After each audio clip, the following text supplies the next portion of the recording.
નવરાત્રીના પ્રથમ દિવસે વલસાડ તાલુકામાં 3 મહત્વપૂર્ણ રેલવે ઓવરબ્રિજનો પ્રારંભ થયો છે। આ પ્રોજેક્ટ માટે 100 કરોડથી વધુનો ખર્ચ કરવામાં આવ્યો છે।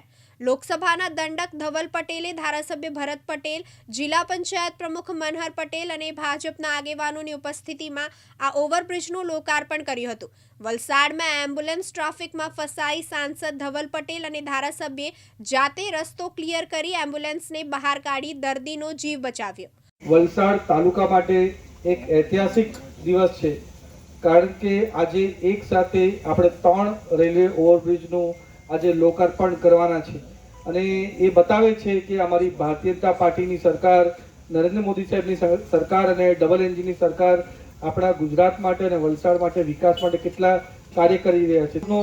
જે આપણો રેલવે ઓવરબ્રિજનું ઓપનિંગ છે ત્યારે આપણી સાથે ઉપર આપણા લોકોની સાથે સમજીને બ્રિજ છે, રેલવેનો ઓવરબ્રિજ એ 886 મીટરનો બ્રિજ છે અને આના માટે આપણી કેન્દ્ર સરકારે 34.51 કરોડ રૂપિયા મંજૂર કર્યા છે અને એટલા ખર્ચે આપણો પારનેરા પાડીનો પણ બ્રિજ છે, એ પણ 35 કરોડના ખર્ચે અને છેલ્લે આનો સાઈ લીલા મોલનો જે ધરમપુરનો આપણો પૂરો ઓવરબ્રિજ છે એ 60 કરોડના ખર્ચે, એટલે 100 કરોડથી વધારેના ખર્ચેનું આજે લોકાર્પણ આજે કેન્દ્ર સરકાર કરી રહી છે। એ બતાવે છે કે ભારતીય જનતા પાર્ટી વિકાસના માટે કેટલું કામ કરે છે।